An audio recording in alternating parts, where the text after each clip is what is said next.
Hello students, welcome to chemistry class. हमारा chapter शुरू है, chapter 14 that is basic principle in organic chemistry. Last lecture में हमने study किया था फिनोमेनन ऑफ आइसोमेरिज्म, उसका क्लासिफिकेशन भी हमने स्टडी किया था। Now we are going to study the structure isomerism. ठीक है, अब स्ट्रक्चर आइसोमेरिज्म जो है वो एग्जैक्टली क्या है, आपको मैंने लास्ट लेक्चर में बताया था कि the two or more different compound have the same molecular formula but they have a different structural formula, so it is called as a structural isomerism. अब ये जो डिफरेंस होता है स्ट्रक्चर फार्मूला का, मतलब जो स्ट्रक्चर में डिफरेंस होता है, ये क्यों होता है, इसके भी आपको बहुत सारे टाइप्स बताए थे, तो वो हम अब वन बाय वन देखेंगे। स्ट्रक्चर में डिफरेंट चेन की वजह से आ सकता है, फंक्शन की वजह से आ सकता है। ठीक है, फंक्शन के आजू बाजू में जो ग्रुप अटैच है उसके वजह से आ सकता है। इसके वजह से डिफरेंट टाइप्स के स्ट्रक्चर आइसोमेरिज्म हमें देखने को मिलते हैं। देखो यहाँ पे we have seen in the beginning of this chapter structural formula describe the sequence in which the constituent atom of molecules are bonded and the nature of the bonds between them। आपको ये दिया यहाँ पे कि इस chapter के beginning में हमें ये बताया है कि स्ट्रक्चरल फार्मूला हमें क्या बताता है। स्ट्रक्चरल फार्मूला जो है that describes the structural formula describe the sequence in which the constituent atoms of a molecules are bonded, मतलब मॉलिक्यूल में कंस्टिट्यूएंट एटम एक दूसरे के साथ कैसे बॉन्डेड होते हैं और कौन सा सीक्वेंस में वो बॉन्डेड होते हैं एक दूसरे एटम के साथ। ठीक है, और उनके बीच का बॉन्ड जो है उसका नेचर क्या होता है, ये हमें किससे पता चलता है, स्ट्रक्चरल फार्मूला से। मतलब वो सिंगल बॉन्ड है, डबल बॉन्ड है, सिग्मा बॉन्ड है, पाई बॉन्ड है। ठीक है, ये हमें पता चलता है। ठीक है, तो सबसे इंपॉर्टेंट चीज़ क्या है कि जो हमारा स्ट्रक्चरल फार्मूला होता है मॉलिक्यूल का, वो क्या डिस्क्राइब करता है, sequence of constituent atom of a molecule. Molecule में जो कंस्टिट्यूएंट एटम होते हैं उनका सीक्वेंस कैसा होता है बॉन्डिंग का, और जो बॉन्ड उनके बीच में बनते हैं उनका नेचर कैसे होता है, ये हमें पता चलता है स्ट्रक्चरल फार्मूला से। ठीक है, नाउ व्हेन टू और मोर कंपाउंड व्हेन टू या फिर more compounds have a same molecular formula, जिनका मॉलिकुलर फार्मूला सेम होता है but different structural formula, they are said to be a structural isomers of each other and that phenomenon is called as a structural isomerism. अभी मैंने थोड़ी देर के पहले आपको definition बताई थी कि what is structural isomerism. Structural isomerism क्या होता है, स्ट्रक्चरल आइसोमेरिज्म ये फिनोमेना है, बट ये फिनोमेना कब आता है, जब दो या फिर उससे भी ज़्यादा नंबर ऑफ कंपाउंड जिनका मॉलिकुलर फार्मूला सेम है। अब मॉलिकुलर फार्मूला सेम होना मतलब क्या कि नंबर ऑफ एटम जो है एलिमेंट के वो सेम रहेंगे। जैसे हमारे कंपाउंड में कार्बन हाइड्रोजन है, तो जितने भी कंपाउंड्स हम यहाँ पे कंसिडर करेंगे स्ट्रक्चर आइसोमेरिज्म में, उनके नंबर ऑफ कार्बन सेम रहेंगे, नंबर ऑफ हाइड्रोजन सेम रहेंगे, या फिर कोई दूसरा आइटम भी अगर कॉमन है उनमें तो वो भी उसका भी नंबर कैसा रहेगा, सेम रहेगा। तो इन दैट केस हम बोल सकते हैं कि उनमें कंस्टिट्यूएंट एलिमेंट के नंबर ऑफ आइटम सेम है। इसका मतलब उनका मॉलिकुलर फार्मूला सेम है बट उनका स्ट्रक्चर फार्मूला डिफरेंट होता है। इसकी वजह से वो एक दूसरे के स्ट्रक्चरल आइसोमर्स है, और जो फिनोमेना होता है उसको हम बोलते हैं स्ट्रक्चरल आइसोमेरिज्म। तो वन सेकेंड हम डेफिनेशन को एक बार रिवाइज कर लेते हैं। What is structural isomerism, when two और वन सेकेंड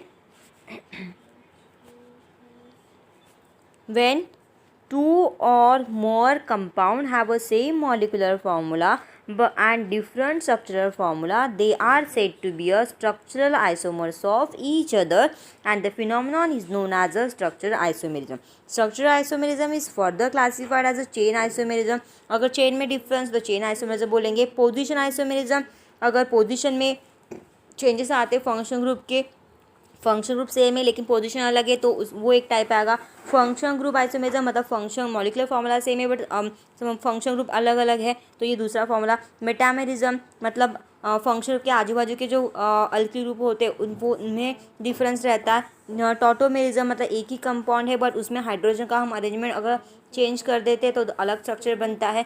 तो ये इस टाइप के स्ट्रक्चरल आइसोमेरिज्म हमें देखने को मिलते हैं। कौन से स्ट्रक्चरल आइसोमेरिज्म होते हैं, स्ट्रक्चरल आइसोमेरिज्म को हम फर्दर किस में क्लासीफाई कर सकते हैं, chain isomerism, position isomerism, functional group isomerism, metamerism and tautomerism. इन सभी में हम स्ट्रक्चरल आइसोमेरिज्म को क्लासीफाई करते। तो हम हर एक स्ट्रक्चरल आइसोमेरिज्म को अलग अलग स्टडी करेंगे। सबसे पहला स्टडी करेंगे हम चेन आइसोमेरिज्म। ये जो मैंने अभी बताया वो क्या है, ये सभी जो है chain isomerism, position isomerism, functional group isomerism, metamerism, tautomerism, ये सभी क्या है, स्ट्रक्चरल आइसोमेरिज्म है, जिसको हमने अलग अलग क्लास में क्लासीफाई किया according to some conditions. Okay, तो सबसे पहला हम स्टडी करेंगे दैट इज चेन आइसोमेरिज्म। और वैसे भी वो हमें टेबल नंबर 14.9 में, मतलब मैंने जो आपको कल क्लासिफिकेशन बताया था उसमें अच्छे से उसको डिस्क्राइब करके दिया हुआ है।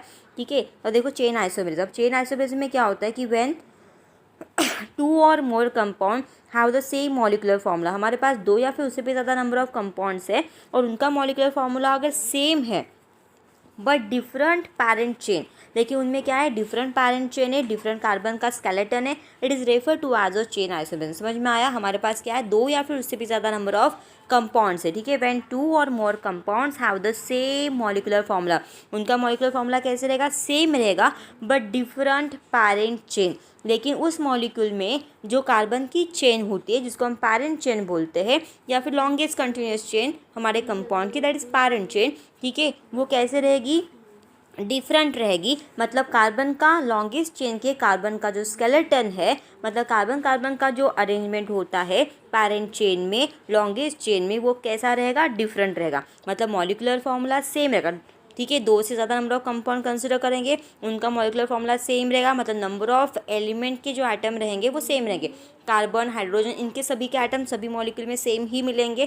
ठीक है, लेकिन उनकी जो लॉन्गेस्ट कंटिन्यूस चेन है, जो पैरेंट चेन जिसको हम बोलते हैं, उस पैरेंट चेन में number of carbon different different रह सकते हैं, मतलब कार्बन का स्केलेटन लॉन्गेस्ट चेन का कैसे रहेगा, डिफरेंट रहेगा, and it is related to the chain isomerism.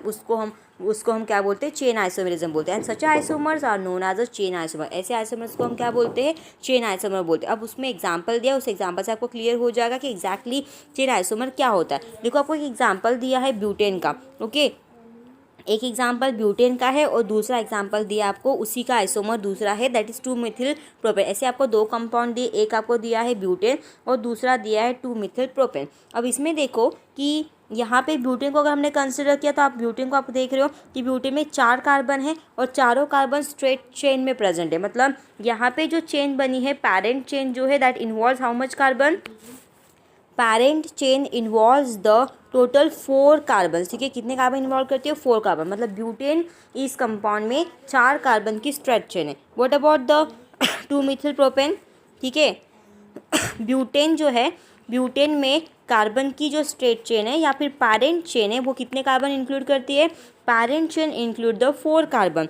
And what about the two methyl propane, अगर 2-मिथिल प्रोपेन के अगर स्ट्रक्चर को ड्रॉ करते हैं तो हमें कितना मिलेगा, यहाँ पे आपका ये CH3, ये आपका CH, उसके बाद CH3 और यहाँ पे CH, ये स्ट्रक्चर किसका है, 2-मिथिल प्रोपेन का है। तो ये आपकी कार्बन की स्ट्रेट चेन हो गई, ये एक कार्बन, ये दूसरा और ये तीसरा कार्बन, और दूसरे कार्बन पे आपका मिथिल ग्रुप प्रेजेंट है, तो इसलिए हम उसको क्या बोलेंगे, 2-मिथिल प्रोपेन बोलेंगे। अब ये आपकी लॉन्गेस्ट चेन होगी, ये आपकी पैरेंट चेन होगी, और इस पैरेंट चेन में टोटल नंबर ऑफ कार्बन कितनी है, 1, 2 एंड 3।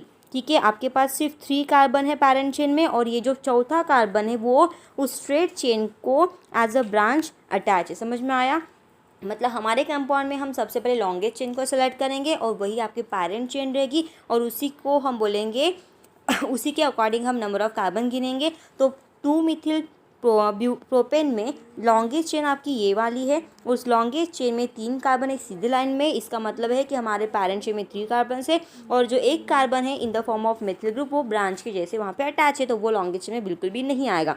तो ब्यूटेन में 4 कार्बन है। ठीक है, ब्यूटेन में कितने कार्बन है, 4 कार्बन है, और प्रोपेन 2-मिथिल प्रोपेन में 3 कार्बन से। ओके, क्लियर हो गया।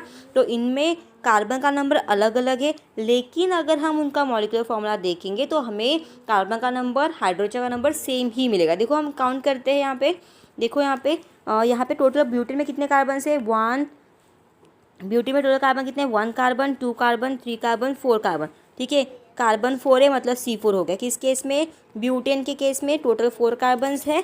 ठीक है, उसके बाद टोटल हाइड्रोजन गिनो, ये 3 + 2 + 2 + 3, मतलब 3 + 3 6, 7 8 9 10, मतलब ये क्या हो गया, C4H10, ये हो गया मॉलिकुलर फार्मूला। ठीक है, व्हाट अबाउट 2-मिथिल प्रोपेन, उसको भी अगर हम काउंट करते हैं तो ये कार्बन, ये दूसरा, ये तीसरा और ये चौथा, मतलब 2-मिथिल प्रोपेन जो है उसमें भी C4 कार्बन है।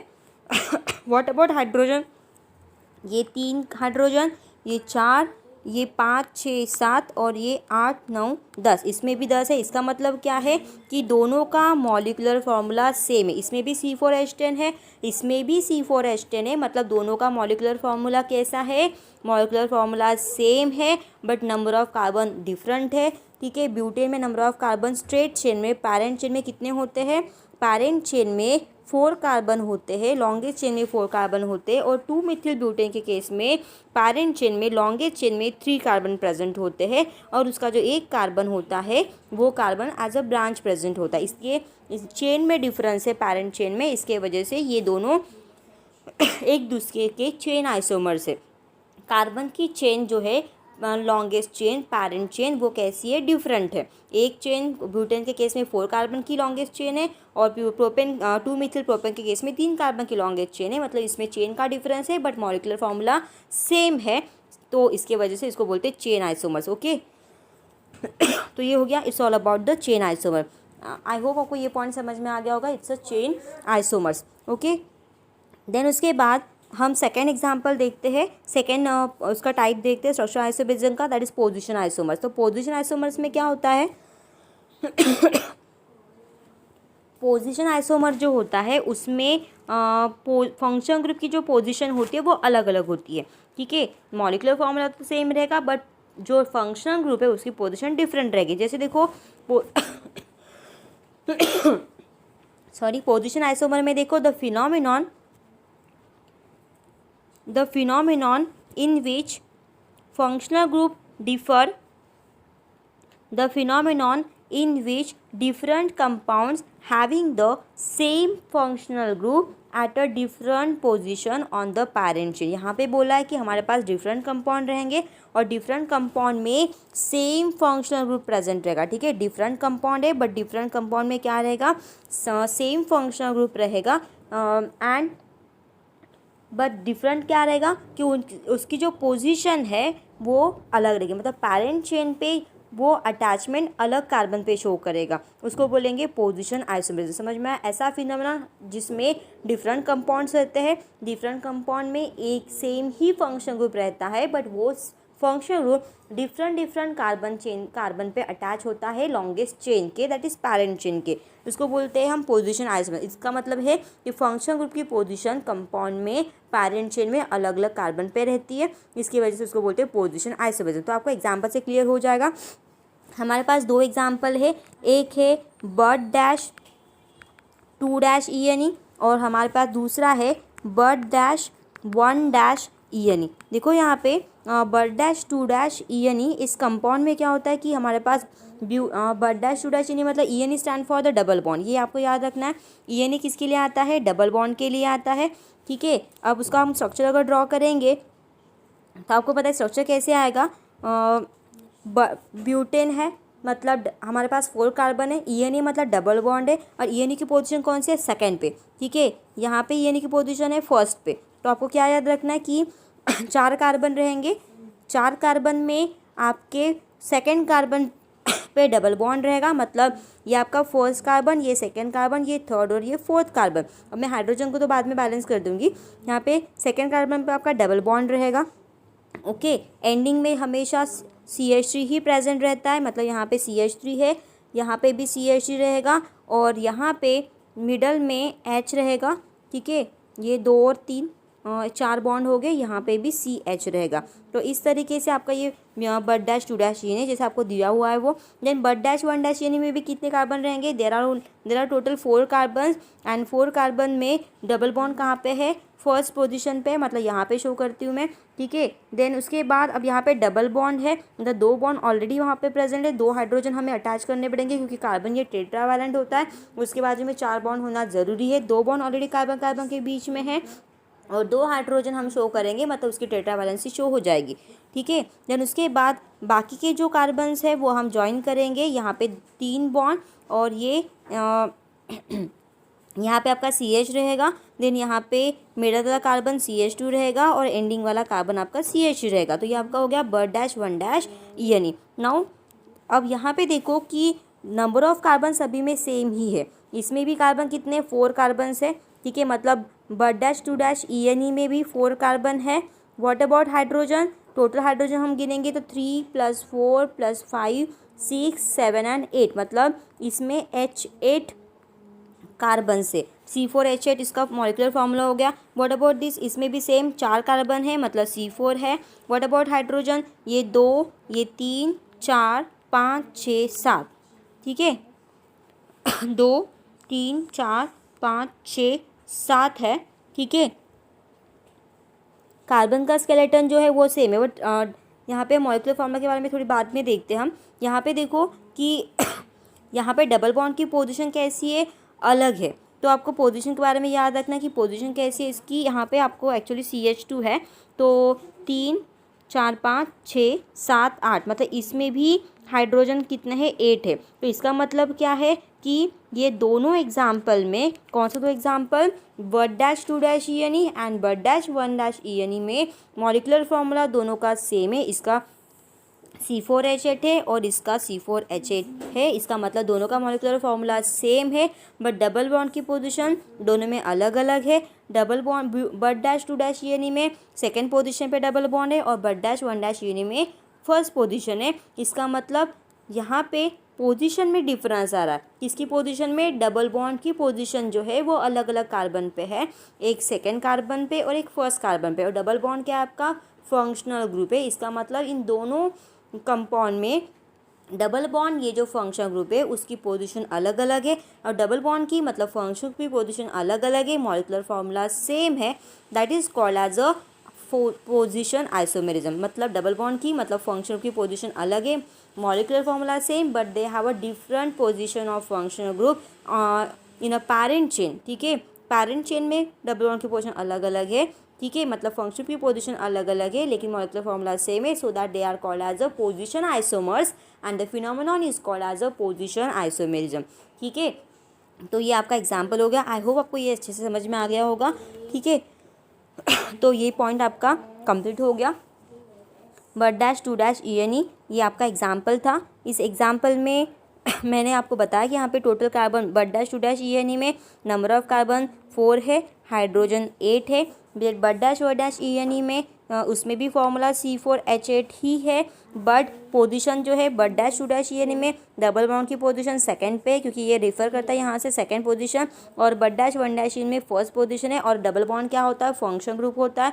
तो पैरेंट चेन में लॉन्गेस्ट चेन में डबल बॉन्ड की पोजीशन डिफरेंट होने की वजह से एक ही मॉलिक्यूलर फॉर्मूला है, लेकिन पोजीशन और double bond position of function group different है। So that these two example, these two compound but dash 2 dash ENE and but dash 1 dash ENE, they are the position isomers and the phenomenon is called as a position isomerism. I hope आपको ये समझ में आ गया होगा। Then now next is the functional group isomerism. अब functional group isomerism में क्या होता है, फंक्शन ग्रुप में डिफरेंस रहेगा, ठीक है।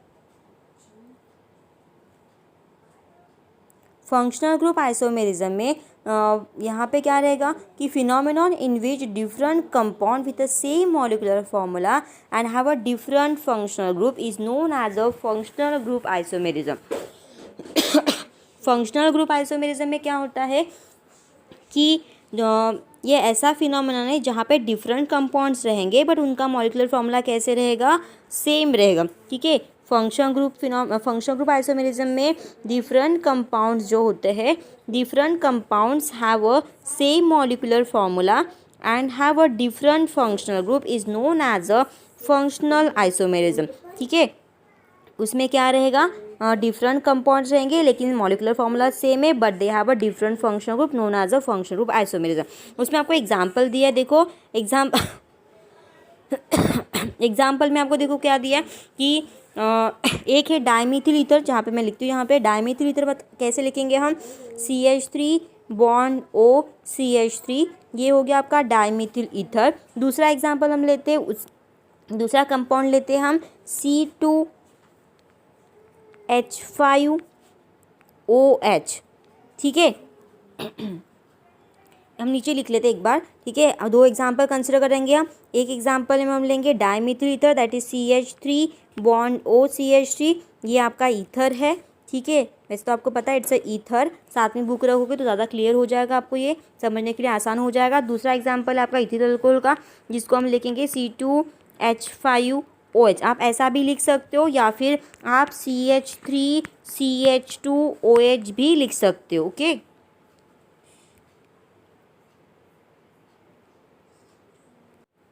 देखो यहाँ पे ये दोनों जो कंपाउंड है उसमें फंक्शन ग्रुप अलग अलग है। यहाँ पे ईथर फंक्शन ग्रुप है और यहाँ पे अल्कोहलिक फंक्शन ग्रुप है। ठीक है, कौन सा फंक्शन ग्रुप है? अल्कोहलिक फंक्शन ग्रुप है। और यहाँ पे कौन सा फंक्शन ग्रुप है? ईथर फंक्शन ग्रुप है, क्योंकि यहाँ पे एक सिंगल ऑक्सीजन आइटम अटैच है। एक सिंगल ऑक्सीजन है, मतलब वो क्या है? ये सिंगल ऑक्सीजन मतलब वो क्या था? ईथर था। तो हम एक बार फिर से देख लेते हैं उसको, एग्जाम्पल को। ठीक है, पहला एग्जाम्पल मैंने लिया था, फर्स्ट एग्जाम्पल जो था हमारा वो था ईथर का, दैट इज CH3OCH3। इसमें कौन सा फंक्शन ग्रुप है? ओ फंक्शन ग्रुप है, दैट इज ईथर। दूसरा एग्जाम्पल मैंने लिया था इथिल अल्कोहल का, दैट इज CH3CH2OH। ये कौन सा फंक्शन ग्रुप है? It's a alcoholic function group. Okay, now अब देखो यहाँ पे ईथर में फंक्शन ग्रुप ओ है और अल्कोहल में OH फंक्शन ग्रुप है। अब आपको यहाँ पे ये देखना है कि ये दोनों कंपाउंड्स का मॉलिक्यूलर फॉर्मूला सेम है। ठीक है, एक कंपाउंड ईथर है क्योंकि वो ईथर की प्रॉपर्टी शो करता है, क्योंकि उसमें फंक्शन ग्रुप ऑक्सीजन है। दूसरा कंपाउंड हमारा अल्कोहल है क्योंकि उसमें अल्कोहलिक फंक्शन ग्रुप है। ठीक है, लेकिन दोनों का मॉलिक्यूलर फॉर्मूला कैसा है? सेम है। नंबर ऑफ कार्बन देखो किसमें है, इसमें नंबर ऑफ कार्बन कितना है? 2 कार्बन है, दैट इज C2। हाइड्रोजन ये 3 + 3 हो गया 6 hydrogens, and there is only 1 oxygen, so it's molecular formula become C2H6। Then what about alcohol? इसमें भी 2 कार्बन है, मतलब C2 टैली हो गया। हाइड्रोजन ये 3, ये 2, 5 हो गए, और ये 1 6। ठीक है, 3 + 2 + 1 टोटल बिकम्स 6, मतलब यहाँ पे भी 6 हाइड्रोजन है एंड यहाँ पे 1 ऑक्सीजन प्रेजेंट है। तो इसका मतलब क्या है कि दोनों का मॉलिक्यूलर फॉर्मूला भी कैसा है? सेम है, but they have a different function group. One compound have a ether function group and another compound have a alcoholic function group, and so that they are the functional group isomers of each other, and the phenomenon is called as a functional group isomerism. They have a same molecular formula but they have a different functional group present, so that they are the functional isomers of each other, and they are called as that they show the phenomenon of functional isomerism. I hope आपको समझ में आ गया होगा। ठीक है, तो ये हो गया आपका फंक्शनल ग्रुप आइसोमेरिज्म, जिसमें क्या होता है? मॉलिक्यूलर फॉर्मूला सेम होता है। डिफरेंट कंपाउंड्स में मॉलिक्यूलर फॉर्मूला सेम होता है, लेकिन मॉलिक्यूलर फॉर्मूला सेम रहेगा बट फंक्शन ग्रुप अलग अलग रहेगा। इसको बोलेंगे हम फंक्शनल आइसोमेरिज्म। जिसका एग्जांपल हमने लिया था, एक ईथर है, ये डिफरेंट कंपाउंड है। अल्कोहल ये डिफरेंट कंपाउंड है। ईथर कंपाउंड में ईथर मतलब ऑक्सीजन ये फंक्शन ग्रुप है, अल्कोहलिक में OH ये फंक्शन ग्रुप है, लेकिन दोनों का मॉलिक्यूलर फॉर्मूला C2H6O है, सेम है, मतलब molecular formula same but they have a different function group, so they are called as a functional isomers of each other and the phenomenon is called the functional isomerism। तो इस lecture में यही तक।